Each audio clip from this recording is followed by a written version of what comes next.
Welcome है आपका you are the winner में। आज हम चरक संहिता सूत्र स्थानम का अध्याय 8 पढ़ेंगे। इंद्रियोपक्रमणीय।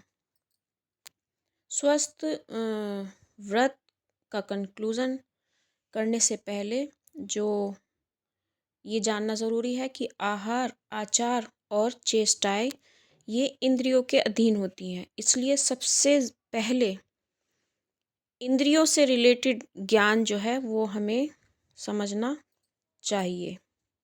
चलिए शुरुआत करते हैं। नंबर 1, पंच पंचक।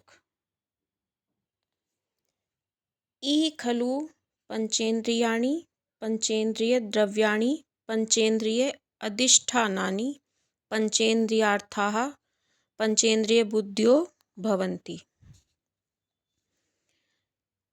जैसे कि हम अच्छे से जान चुके हैं कि 5 इंद्रियां हैं, 5 इंद्रियों के द्रव्य हैं, 5 इंद्रियों के स्थान हैं, 5 इंद्रियों के विषय हैं और 5 इंद्रियों की बुद्धि यानी ज्ञान है।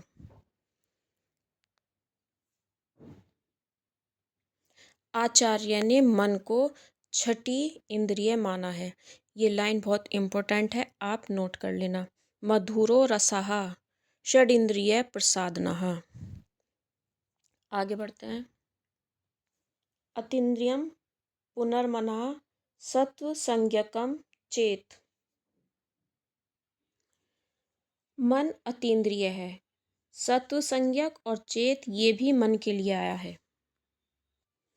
चेष्टा प्रत्यय भूत इंद्रियाणाम यानी सभी चेष्टाओं का प्रधान जो है वो मन है। मन से ही सुख दुख आदि विषय का हम ज्ञान करते हैं और इंद्रियों की जो चेष्टाएं होती हैं उनका भी जो प्रधान है वो मन है। हमें पता होता है मतलब कि इंद्रियों का क्या विषय है भाई।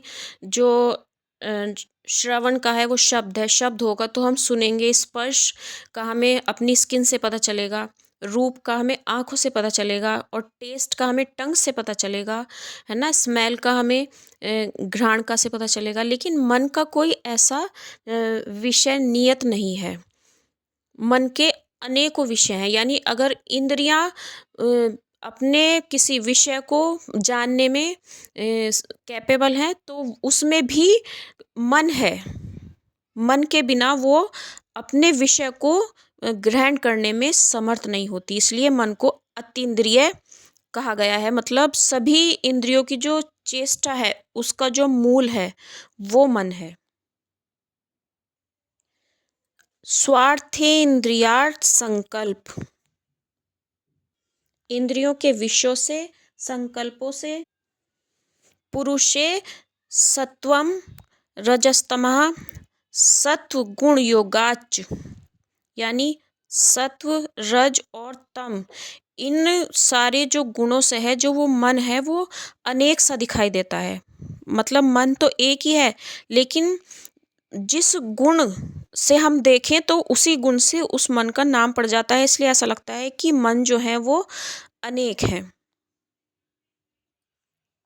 न एकम ह एक काल मनेकेषु परवर्तते यानी एक होने से ही वो एक टाइम में बहुत सारे विषयों को एक साथ ग्रहण नहीं कर पाता। इसका मतलब कि मन एक ही है। इसी तरह से इंद्रियां भी मिलकर एक टाइम में एक ही विषय को ग्रहण कर पाती हैं। ये नहीं है कि हमारे मतलब कान अलग सुन रहे हैं, हम टेस्ट अलग कर रहे हैं, देख कुछ और रहे हैं, है ना। तो ये है कि मतलब सभी इंद्रियां एक टाइम में अपने अपने विषयों को एक साथ ग्रहण नहीं कर पाती हैं। यानी मन के पास विषय बहुत ज़्यादा हैं, इसलिए ऐसा लगता है कि मन अनेक हैं।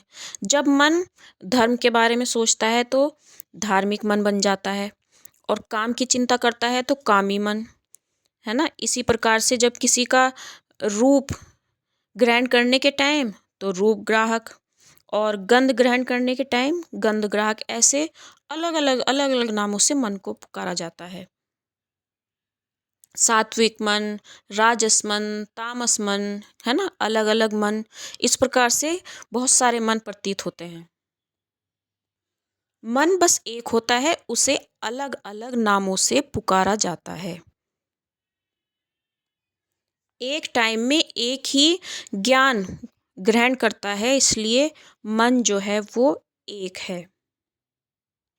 जिस तरह से बहरूपिया है वो बहुत सारे रूप धारण कर लेता है, अलग अलग नामों से फिर वो पुकारा जाता है, ऐसे ही मन है, मन एक है लेकिन वो अलग अलग नामों से पुकारा जाता है। तत्सत्त्वमेव उपदिशन्ति मुन्यो बाहुल्यानुस्यात्। मन के क्या क्या नामकरण किए गए हैं? सात्विक है, राजस है, तामस है। तो जिस गुण को मन ग्रहण करता है और उसी के अकॉर्डिंग उसका नाम पड़ जाता है। तो मुनि लोग भी यही बताते हैं, मन को उसी गुण वाला बताते हैं। अब श्लोक नंबर 8, यहाँ पर 5 इंद्रियां बताई गई हैं। आप जानते हैं इसमें कुछ ऐसा है नहीं बताने लायक। आकाश, वायु, अग्नि, जल, पृथ्वी, ये पांचों 5 द्रव्य हैं। अक्षिणी, कर्णौ, नासिके, जिह्वा, त्वक, चेती, ये इंद्रियों के वास स्थान है। इन्हें इंद्रियां नहीं मानना है, ये अधिष्ठान है, वास स्थान है, यानी जहाँ पर इंद्रियां रहती हैं। अब जैसे कोई अंधा है लेकिन आंखें तो उसके भी हैं, बस वो देख नहीं सकता, लेकिन इंद्रियों का वास स्थान उसके है। तो इस बात से आप इसको रिलेट करके देखिए। फिर आ जाते हैं आगे,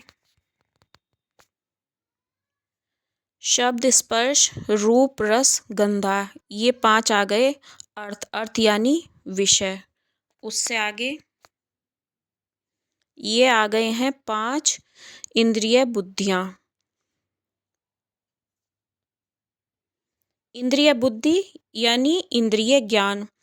जो भी इंद्रियों से हमने जाना, जिन विषयों को इंद्रियों से जाना, फिर वह विषय उस पर मन विचार करेगा, तो ये ज्ञान है। जिन बातों को हमने अपनी इंद्रियों से जाना, फिर उन बातों पर मन विचार करेगा, तो ये है ज्ञान। अब श्लोक में देखो, क्षणिकः, ये जो ज्ञान है ये क्षणिक मतलब कुछ क्षणों का टेम्पररी होता है, और निश्चयात्मिक काष्ठ परमानेंट जो निश्चित होता है। ये 2 प्रकार की होती है, एक तो क्षणिक और एक निश्चयात्मिका, यानी कि एक टेम्पररी और एक परमानेंट। अब ये नीचे जो दिया हुआ है इंद्रिय पंच पंचक सारणी, ये बहुत ही इम्पोर्टेंट है, इसको आप अच्छे से देखेंगे, नोट करेंगे।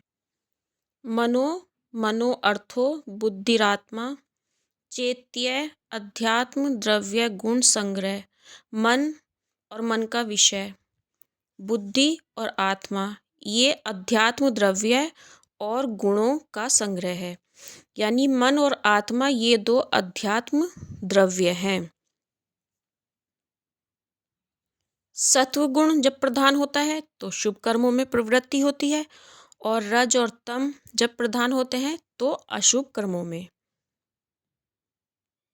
अब यहाँ पर श्लोक में आ रहा है पंच महाभूत, यानी एक एक महाभूत जो है वो एक एक इंद्रिय में प्रधान होता है, और जिस इंद्रिय में जिस महाभूत का वास होता है वो उसी विषय की ओर दौड़ती है, यानी उन्हीं विषयों को ग्रहण करती है। और उन उन इंद्रियों का यह स्वभाव होता है विदु विभु, जैसा कि श्लोक में बताया जा रहा है। तत् स्वभाव विभुत वाच, यानी इंद्रियों का स्वभाव और विभु के कारण इंद्रियां अपने अपने विषयों को ग्रहण करती हैं। तदर्थ योगा योग मिथ्या योगात, और आगे श्लोक में सम योगात। जब इंद्रियां अपने विषयों के साथ अतियोग, अयोग या मिथ्या योग युक्त होती हैं तो अपनी शक्ति को विकृत कर देती हैं, और मन के साथ इंद्रियां और सारा शरीर भी रोगग्रस्त हो जाता है। लेकिन जब ये ठीक ठाक और सम योग युक्त होती हैं तो शरीर मन के साथ हेल्दी रहता है, और रोगग्रस्त होना तो अशुभ और स्वस्थ रहना शुभ माना जाता है। मनस्तु चिंत्य यानी जो मन का विषय है वो है चिंत्य, है ना। जैसे कि हमने पढ़ा कि अगर जो मन है और बुद्धि है इन दोनों का समयोग होगा तो स्वास्थ्य है इसका रिजल्ट, और इन दोनों का अतियोग होगा या मिथ्या योग होगा तो रोग उत्पत्ति का ये कारण बनेगा।